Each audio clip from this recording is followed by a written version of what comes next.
So, the Chancellor, Rachel Reeves, is coming under more pressure from her own party to reverse her decision to cut winter fuel payments for all but the poorest pensioners. The front page of the Times talks about deep concern among Labour MPs and other people too. To give us a bit of the background here, has this been a long time coming? This can't be an unexpected fight, etc. Well, if you think back to the general election campaign, which, yes, does feel like a long time ago now, actually, this wasn't necessarily a fight that we saw coming. In fact, the Prime Minister, as he is now, was very much on the record talking about Labour's record around pensioners, and talking about the fact and sort of alluding to the idea that they wouldn't do this kind of thing. And then, boom, they get into government.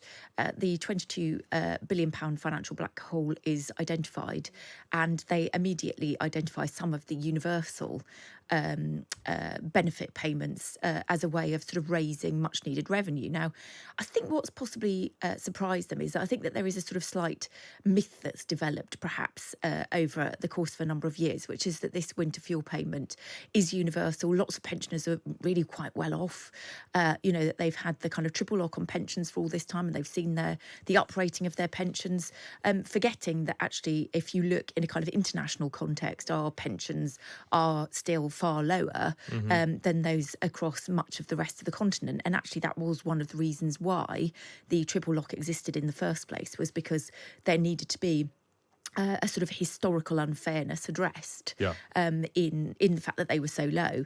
And I just get the sense that it is that myth that, there were lots of pensioners who gave their money to charity or who didn't take it or perhaps didn't need it, that sort of may have lulled this government into a false sense of security, that actually that was almost low-hanging fruit that they could kind of axe without too much of a fuss. Just for me to understand this properly, this is basically it's now effectively means tested. So that would mean if it's hurting lots of people who really need it, they've just messed it up. They're means testing it wrong, right? Well, as you will know, means testing is never a perfect system. It always means that there are lots of anomalies. It quite often means that people slip through the cracks. And I think some of the age concerned sort of charities have been raising this issue very vociferously and saying, actually, there's lots of issues with the kind of means testing that happens, which means that actually those that really need it are still not getting it. And again, I mean, that was one of the reasons, to be fair, in the first place, why governments historically have kind of shied away from means testing lots of these universal benefits, including, for example, on child benefit. There is a kind of stepped process, but they've never wanted to kind of open up a sort of means tested system because it is just incredibly complex. It's expensive to implement. The changes are painful, and people fall down the gap. And actually, sometimes it's actually just cheaper, particularly in the short term, just to keep what you've got, because it's just simple to apply. Let's talk a little bit about the politics here then, because obviously the last thing Rachel Reeves and indeed Keir Starmer want is a big fight with their own left going into party conference season, where they look like the sort of the continuation of the Tories, but worse, being mean to the poor, and the left is sort of fighting them on that front. At the same time, if they reverse now, that sends a really, really poor signal for the integrity of this government going forwards, right? It makes them look really weak. I think you've sort of answered your own question there. Right. Which is, yes, I think you're absolutely right. And let's not forget that, I would imagine, and I haven't tested this yet, but a lot of the people that are nervous and anxious about this particular policy would also be the same people that are really pushing the government to change the 2 childcare cap limit.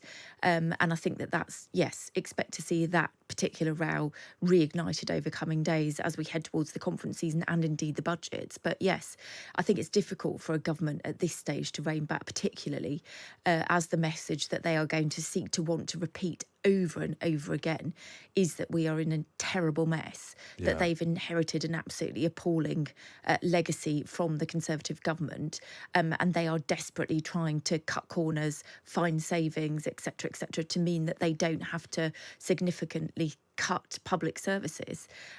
So I think it would be very difficult for them now to sort of change tack on that. But it does mean that we are not going to have necessarily the honeymoon that this government was perhaps hoping to have.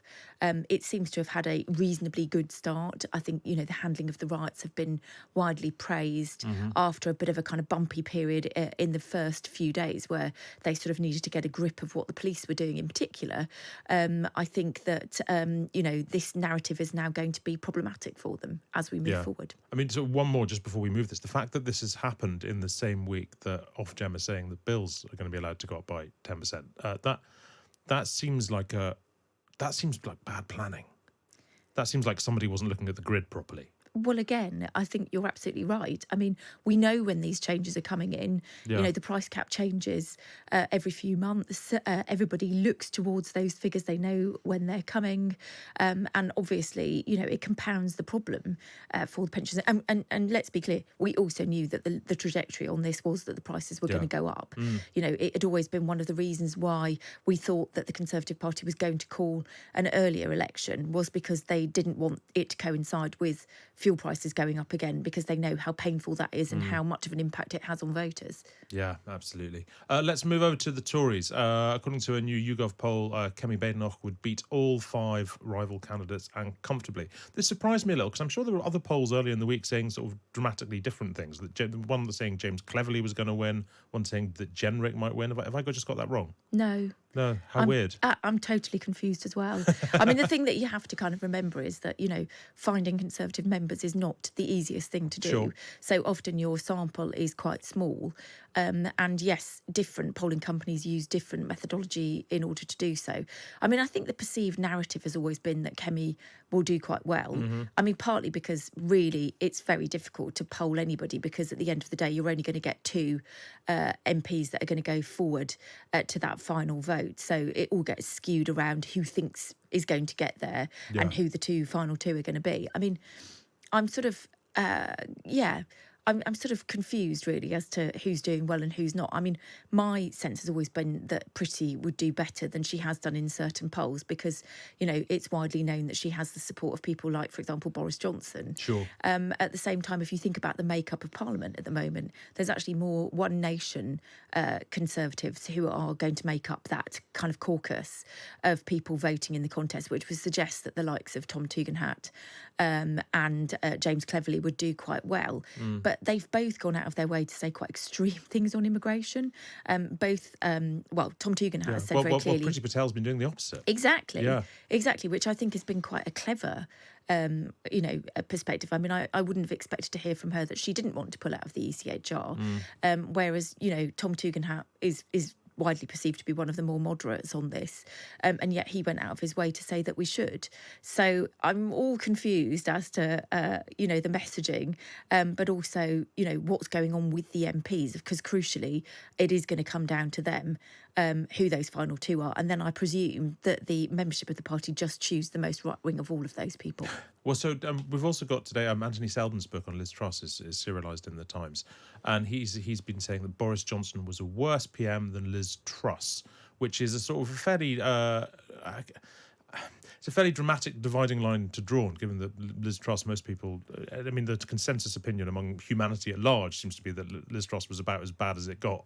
And the fact that he's saying that Boris Johnson was worse, does this kind of consideration, how does that sort of thing feed into the Tory leadership campaign? Is it the sort of thing that you think that members will care about, or will they be cross about? Or, I mean, what is the idea of a Boris Johnson legacy candidate? What does that represent these days? Well, I think, number one, amongst the membership, I think it's quite hard to find many people who would have a bad word to say about Boris Johnson. He presided over one of the biggest victories for a Conservative Party and delivered a huge majority for the party and then squandered it. Yeah. And I think, having seen what's fallen out post then and the dramatic collapse of the party's fortunes at this general election, I think there's probably a lot of people that have a bit of kind of Johnson regret, really, that they got rid of him when he seemed to have some kind of magic formula, or what they would have perceived to be a magic formula in the polls. I mean, if you've read Johnson at 10, which was Anthony Seldon's book about Boris Johnson, it's very clear he held no truck with Boris. He thought he was a thoroughly morally bankrupt individual. He's written for the Sunday Times extensively on it, about where he thinks went wrong. I mean, look, I would imagine that one of the things that he's drawing upon is that actually, Liz Truss was Prime Minister for a relatively short period of time, and perhaps what he's saying, I mean, perhaps it is a kind of warning to the leadership candidates as they move forward, that they perhaps should go for a candidate which isn't going to promise yet more drama for the party. Although I think looking at the lineup at the moment, it's quite hard to see who that might be. One more before I let you go. There's also bubbling stuff about Labour's cronyism row, a civil servant who worked for Rachel Reeves for 5 years, been given basically a senior civil service post and another post given to a donor and so on. Is this the sort of thing that turns into a major headache? What's going on there? Look, I think, one of the problems that you have when you present yourself as the kind of face of a kind of a party of integrity. Saint Starmer, as I think we've written about him in the past when we've written long reads about his, view on politics and about kind of ending the corruption. If the same party that's been kind of pointing figures at the Conservative Party and accusing them of cronyism then looks to be doing something similar, even though, to be fair, and this would be the first thing that people in Labour would point out, this is something that governments of all colours have been doing for time immemorial. Yeah. I think it does start to kind of stand out and become a bit of a row, but partly because they've made such a fuss about it themselves in the past. Yeah. I mean, do I think that it's going to, bring the government to its knees? No, I don't. Do I think it will rumble on? Yes. I think there's probably more of this to come. I mean, again, one of the things that would be argued by those in number 10 is that a lot of the appointments have been made because these individuals have a real nexus in that particular policy area, and they want to put experts. It's a return of experts in government into those particular roles.